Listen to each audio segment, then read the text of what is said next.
पंचम श्रेणी पिला माने आज भिडियो में आलोचना करबा तुम साहित्य कुसुम बहिर विषय ना हूँ देशभक्त लक्ष्मण नायक विषय प्रश्न उत्तर।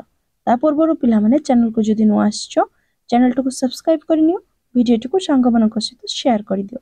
तो पिले देख अभ्यास रे जेतिके प्रश्न अछि आमे तार उत्तर सब ए वीडियो माध्यम रे पढिबा एवं लेखिबा। पिले देख एक नंबर कौन अछि एक नंबर रे दिया हेछि आस कथबार्ता हेबा क्वारे कौन प्रश्न अछि लक्ष्मण नायक केउ स्थान रे जन्म ग्रहण करथिले उत्तर लिखिबो लक्ष्मण नायक अभिभक्त कोरापुट रे जन्म ग्रहण करथिले। ख नंबर पचारछन्ते लक्ष्मणक बापा केउ कार्य करुथिले उत्तर लिखिबो लक्ष्मणक बापा अभिभक्त कोरापुट जिल्लार तेंतुली गुंफा अंचल रे थिबा गाँ गुडी करू खजना आदाय खजना वसूल करुथिले।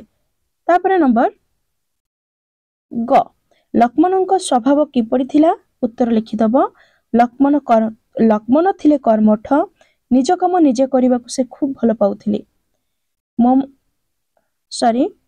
मनरे तांकर पर अपना बा उच्च नीच भेदभाव नथिला से समस्तक सहित मिलमिशि चली पारुथिले। तापरे नंबर घ रे प्रश्न दिया हेछि देख बापाक निकट रे लक्ष्मण केउथि पाई आपत्ति करंती उत्तर लिखिदब जेउ जेउ नीति नियम गरीब वनवासी को असुविधा रे पकाउथिला से विषय रे लक्ष्मण बापाक निकट रे आपत्ति करंती। तापरे लक्ष्मणक मन काहेकि विद्रोह करे उत्तर लिखिबो केउठारे अन्याय हेउथिबार देखिले लक्ष्मणक मन विद्रोह करे। तापरे नंबर 2 आस उत्तर लिखिबा करे प्रश्न पचारछन्ते लक्ष्मण भूमिका बदल रे से लक्ष्मण नायक भावरे किपरि परिचित हेले उत्तर लिखिदब लक्ष्मणक पिता पदलाम भूमियांको जयपुर राजा मुस्तादार भावरे नियुक्ति करथिले तेणु पदलाम भूमिया पदलाम नायक भावरे जनाशुना हेले। पदलाम नायक वृद्ध हो जिबा परे से निज स्थान रे लक्ष्मण को मुस्तादार भावरे बाछिले। जयपुर राजा ए प्रस्ताव को स्वीकार कले सेही दिन ठारू लक्ष्मण भूमिया बदल रे लक्ष्मण नायक भावरे परिचित हेले। तापर नंबर खरे पचारछन्ते लक्ष्मण स्वाधीनता संग्राम रे जोग देइथिले काहेकि उत्तर लिखिदब 1930 मसीहा भारत रे इंग्रेज मानक विरोध रे स्वाधीनता संग्राम जोरदार होई उठी थाए समस्तक उपरे लक्ष्मण सत्याग्रहर प्रभाव पड़ी थाए लवण सत्याग्रहर प्रभाव पड़ी थाए। कोरापुट जिला मध्य एथिरु बाद जाई नथिला। कोरापुट रो जनाशुना संग्रामी राधाकृष्ण विश्वास राय स्वाधीनता संग्राम को से अंचल रे दृढ़ करथिले। लक्ष्मण नायक मध्य सेथिरे आगुआ थिले तेबे राधामोहन साहू राधाकृष्ण और विश्वास राय नीलकंठ पात्र प्रभृतिଙ୍କ प्रभाव रे लक्ष्मण स्वाधीनता संग्राम रे जोग देले। तापरे नंबर ग रे प्रश्न पचारछन्ते जेल रे थिबा बेले लक्ष्मण किपरि अवस्था रे थिले उत्तर लिखिबो जेल रे थिबा बेले लक्ष्मण दुख रे थिले कारण जेल रे अत्यधिक खटणी पड़ुथिला। खाइबा को मिलुथिबा गोड़ी मिसा भात पोड़ा मांडिया रुटी आउ पानिया डाली बेड़ी पक्का हाथ रे घंटा घंटा धरी परिश्रम करने को पड़ुथिला से सब को से नीरव रे सही जाउथिले। तापर नंबर ख स्वाधीनता संग्राम रे जोग देबारु तांकर कोन कोन असुविधा हैला उत्तर लिखिबो स्वाधीनता संग्राम रे जोग देबारु लक्ष्मण को अनेक दुख कष्ट सहिबाकू पड़िला से निजर मुस्तादार पद हराइले तांको मिलिथिबा जमु को जयपुर राजा छोड़ाई नैथिले अनेक समय रे तांको जेल जीवाको पड़िला शेषरे मिथ्या मकद्दमा रे से फांसी पाइले। तापर नंबर 1 लक्ष्मण को काहेकि फांसी दंड मिलिला उत्तर लिखिदब 1942 मसीहा अगस्त 21 तारिख दिन संग्रामी माने मातिली थाना घेराव कले हजार हजार स्वाधीनता संग्रामी एकत्र हेले सेमानंक नेतृत्व नेउथिले लक्ष्मण नायक। एही घेराव बेले पुलिस गुली रे फॉरेस्ट गार्ड जी रामैयांकर मृत्यु घटिला किंतु एथिपाई लक्ष्मण नायक बलराम पुजारी को दायी करागला। मिथ्या मकद्दमा हेला 1942 मसीहा नवेम्बर मासरे मकद्दमार राय प्रकाश पाइला विचार रे लक्ष्मण नायक फांसी दंड पाइले। तापरे नंबर 3 सरल भाषा रे बुझाई लिखिबा क आकाश रे जदि सूर्य चंद्र सत्य तेबे मो मां निश्चय स्वाधीन हेबे आर उत्तर लिखिदब आकाश रे लिखिकी दब डट डट देकी लिखिबो हेबो। तापर लिखिबो उक्त गद्यांशटी साहित्य कुसुम पुस्तकर देशभक्त लक्ष्मण नायक नामक प्रबंधर आनीत ଏହି ପ୍ରସଙ୍ଗରେ ଲେଖକ ଡକ୍ଟର ଗୋବିନ୍ଦ ଚନ୍ଦ୍ର ଚାନ୍ଦ ଦେଶଭକ୍ତ ଲକ୍ଷ୍ମଣ ନାୟକଙ୍କ ଜନ୍ମଭୂମି ପ୍ରତି ଥିବା ଗଭୀର ମମତାର ପରିଚୟ ଦେଇଛନ୍ତି। ଦେଶ ମାତୃକାର ସ୍ୱାଧୀନତା ପାଇଁ ଲକ୍ଷ୍ମଣ ନାୟକ ସ୍ୱାଧୀନତା ସଂଗ୍ରାମରେ ମିଶିଥିଲେ। ମାତିଲି ଥାନା ଘେରାଉ ବେଳେ ତାଙ୍କୁ ପୁଲିସ ମିଥ୍ୟା ମକଦ୍ଦମାରେ ପକାଇଦେଲେ। ଏହି ମକଦ୍ଦମାର ରାୟ ପ୍ରକାଶ ପାଇବା ପରେ ଲକ୍ଷ୍ମଣ ନାୟକଙ୍କୁ ଫାଶୀ ଦଣ୍ଡ ଦେଶ ହେଲା। ଫାଶୀ ଖୁଣ୍ଟକୁ ଆଗେଇ ଯାଉଥିବା ଲକ୍ଷ୍ମଣଙ୍କ ମୁହଁରୁ ଶେଷ ବାକ୍ୟ ବାହାରି ଆସିଥିଲା, ଆକାଶରେ ସୂର୍ଯ୍ୟ ଚନ୍ଦ୍ର ଯଦି ସତ୍ୟ ତେବେ ମୋ ମା ନିଶ୍ଚୟ ସ୍ୱାଧୀନ ହେବେ। ପ୍ରସଙ୍ଗଟି ପ୍ରଶଂସନୀୟ। ତାପରେ ନମ୍ବର ଘରେ ପଚାରିଛନ୍ତି ଲକ୍ଷ୍ମଣ ନାୟକଙ୍କ ଶରୀର ସିନା ମାଟିରେ ମିଶି ଯାଇଛି, କିନ୍ତୁ ସବୁଦିନ ପାଇଁ ସେ ଅମର ହୋଇ ରହିଯାଇଛନ୍ତି ଜନମାନସରେ। ଏମିତି ଲେଖିଦବ। ଲକ୍ଷ୍ମଣ ଲେଖିକି ଡଟ୍ ଡଟ୍ ଦେଇକି ଲେଖିବ ମାନସରେ। ତାପରେ ଲେଖିବ ଉକ୍ତ ଗଦ୍ୟାଂଶଟି ସାହିତ୍ୟ କୁସୁମ ପୁସ୍ତକର ଦେଶଭକ୍ତ ଲକ୍ଷ୍ମଣ ନାୟକ ନାମକ ପ୍ରବନ୍ଧରୁ ଆନିତ। ଏହି ପ୍ରସଙ୍ଗରେ ଲେଖକ ଡକ୍ଟର ଗୋବିନ୍ଦ ଚନ୍ଦ୍ର ଚାନ୍ଦ ଦେଶଭକ୍ତ ଲକ୍ଷ୍ମଣ ନାୟକଙ୍କ ତ୍ୟାଗର ମହତ୍ତ୍ୱ ବିଷୟରେ ବର୍ଣ୍ଣନା କରିଛନ୍ତି। 1942 ମସିହା ନଭେମ୍ବର ମାସରେ ଲକ୍ଷ୍ମଣ ନାୟକଙ୍କ ବିରୋଧରେ ହୋଇଥିବା ମିଥ୍ୟା ମକଦ୍ଦମାର ରାୟ ପ୍ରକାଶ ପାଇଲା। ତାଙ୍କୁ ଫାଶୀ ଦଣ୍ଡରେ ଦଣ୍ଡିତ କରାଯାଇଥିଲା। 1943 ମସିହା ମାର୍ଚ୍ଚ ମାସ 29 ତାରିଖରେ ତାଙ୍କୁ ଫାଶୀ ଦିଆଗଲା। ଫାଶୀ ଖୁଣ୍ଟରେ ଝୁଲି ପଡ଼ିଥିଲା ତାଙ୍କର ଶରୀର। ସେ ମାଟିରେ ମିଶିଗଲେ ସିନା ତାଙ୍କର ଅମୂଲ୍ୟ ତ୍ୟାଗ ନିମିତ୍ତ ସେ ସବୁଦିନ ପାଇଁ ଜନମାନସରେ ଅମର ହୋଇ ରହିଗଲେ। ତାପରେ ନମ୍ବର 4 ଯେପରି ସଶ୍ରମ ସେହିପରି ଶବ୍ଦର ଆରମ୍ଭରେ ସଯୋଗ ହୋଇଥିବା କେତୋଟି ଶବ୍ଦ ଲେଖିବା। ଯେମିତି ସଶ୍ରଦ୍ଧ, ସଶବ୍ଦ, ସପତ୍ନୀକ, ସଶରୀର, ସସ୍ନେହ, ସଦର୍ପ, ସଶସ୍ତ୍ର, ସପ୍ରମାଣ।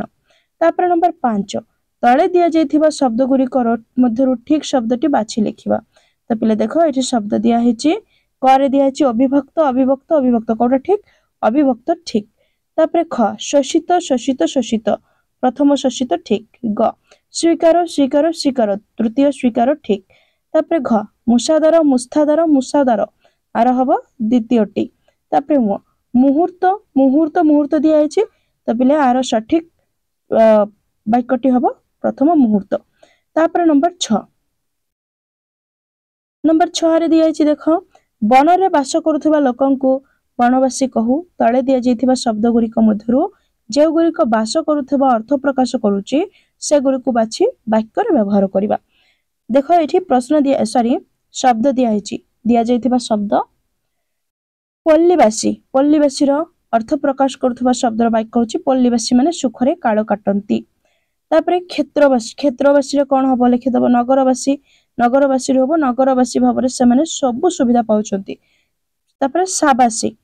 ତାପରେ ଦିଆହେଇଛି ଦେଖ ପ୍ରତିବାସୀ। ସେ ଜଣେ ମୋର ଉତ୍ତମ ପ୍ରତିବାସୀ। ଏମିତି ଲେଖିଦବ ଗ୍ରାମବାସୀ। ଗ୍ରାମବାସୀ ମାନେ ପରସ୍ପରକୁ ସାହାଯ୍ୟ କରିବା ଉଚିତ। ତାପରେ ଭାରତବାସୀ। ଭାରତବାସୀ ମାନେ ଭାରି ସାହସୀ ଅଟନ୍ତି। ତାପରେ ପ୍ରବାସୀ। ପ୍ରବାସୀର ହବ ପ୍ରବାସୀ ଭାରତୀୟ ମାନଙ୍କର ଅନେକ ଅସୁବିଧା ଅଛି। ତାପରେ ରାଜ୍ୟବାସୀ। ରାଜ୍ୟବାସୀଙ୍କର ସୁଖ ସୁବିଧା ପ୍ରତି ଯତ୍ନବାନ ହେବା ସରକାରଙ୍କର ପ୍ରଥମ କର୍ତ୍ତବ୍ୟ। ତାପରେ ଅନ୍ତେବାସୀ। ଗୋପବନ୍ଧୁ ଛାତ୍ରାବାସର ଅନ୍ତେବାସୀ ମାନେ ବେଶ ଶୃଙ୍ଖଳିତ। ତାପରେ ନମ୍ବର 7 ତଳେ ଦିଆଯାଇଥିବା ବାକ୍ୟ ଗୁଡ଼ିକରୁ ଲକ୍ଷ୍ମଣ ଶବ୍ଦଟି ବଦଳାଇ ତା ସ୍ଥାନରେ ଉପଯୁକ୍ତ ପଦ ବସାଇବା। ଯେପରି ଲକ୍ଷ୍ମଣଙ୍କ ମୁହଁର କଥା 4 ବର୍ଷ ପରେ ସତ ହେଲା। ତାଙ୍କ ମୁହଁର କଥା 4 ବର୍ଷ ପରେ ସତ ହେଲା। ତାପରେ କରେ ଦିଆହେଇଛି ଦେଖ ଦେଶ ପାଇଁ ପ୍ରାଣ ବଳି ଦେଇ ଲକ୍ଷ୍ମଣ ଅମର ହୋଇଛନ୍ତି। ଲେଖିବ ଦେଶ ପାଇଁ ପ୍ରାଣ ବଳି ଦେଇ ସେ ଲକ୍ଷ୍ମଣ ଜାଗାରେ ଲେଖିବ ସେ ଅମର ହୋଇଛନ୍ତି। ଖ ଲକ୍ଷ୍ମଣ କୋରାପୁଟ ଜିଲ୍ଲାରେ ଜନ୍ମଗ୍ରହଣ କରିଥିଲେ। କଣ ହବ? ସେ କୋରାପୁଟ ଜିଲ୍ଲାରେ ଜନ୍ମଗ୍ରହଣ କରିଥିଲେ। ତାପରେ ଗରେ ଦିଆହେଇଛି ଦେଖ ବାପା ଲକ୍ଷ୍ମଣଙ୍କୁ ମୁସ୍ତାଦାର ଭାବରେ ବାଛିଲେ। ଲେଖିବ ବାପା ତାଙ୍କୁ ମୁସ୍ତାଦାର ଭାବରେ ବାଛିଲେ। ତାପରେ ଘ ସଂଗ୍ରାମୀ ମାନଙ୍କ ମଧ୍ୟରେ ଲକ୍ଷ୍ମଣ ଆଗୁଆ ଥିଲେ।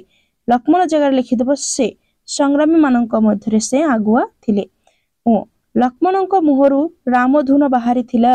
ଲେଖିବ ତାଙ୍କ ମୁହଁରୁ ରାମଧୁନ ବାହାରିଥିଲା। ତାପରେ ଲକ୍ଷ୍ମଣଙ୍କ ଦ୍ୱାରା ସଂଗ୍ରାମୀ ମାନେ ଉତ୍ସାହିତ ହେଲେ।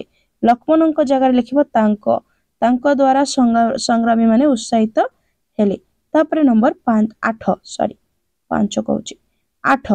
8ରେ କଣ ଦିଆଯାଇଛି ଦେଖିଦିଅ। କେତେକ ଶବ୍ଦର ପୂର୍ବରେ ଅ ଅକ୍ଷର ଲଗେଇଲେ ତାର ବିପରୀତ ଅର୍ଥ ପ୍ରକାଶ କରୁଥିବା ଶବ୍ଦ ହୋଇଥାଏ। ଯେପରି ଅଘଟଣ। ଶବ୍ଦ ଘଟଣ। ଘଟଣ ଆଗରେ ୱ ମାନେ ପୂର୍ବରେ ଅ ଯୋଗ କଲେ କଣ ହବ? ଅଘଟଣ। विपरीत शब्द शब्दर विपरीत अर्थ को बुझाऊँच सेपरि निम्नोक्त शब्द गुड़िक मध्यरु जो गुड़िक अ लगी विपरीत अर्थ को बुझाऊँच से गुड़िक बाछि लिखिबा।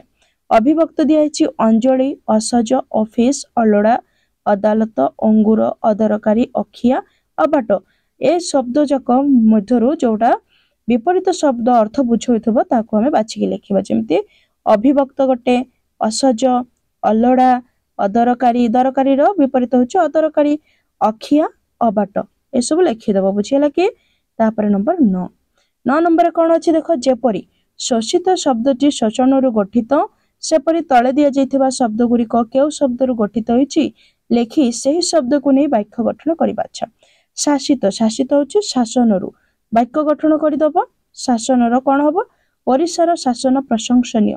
तापर वर्जित कोउटी होची ना वर्जन समस्त मादक द्रव्य वर्जन करिबा उचित। तापर घोषित होईची घोषणारु कोन हबो ठीक समय रे पाणीपाग घोषणा हैला। दूषित होची दूषणर तो एभली दूषण मोर असह। तापर तृषित होची तृषारु हरिणटी तृषारे प्राण हराइला। तापर गर्वित होची गर्वरु काहारी गर्व बेसी दिन रहे नाही। तापर देखिबा हमें हाँ पिले एतिके सरिला पिला माने चैनल को आसले चैनल को सब्सक्राइब करिनियो आ वीडियो टी को शेयर कर दियो। Thank you thanks for watching.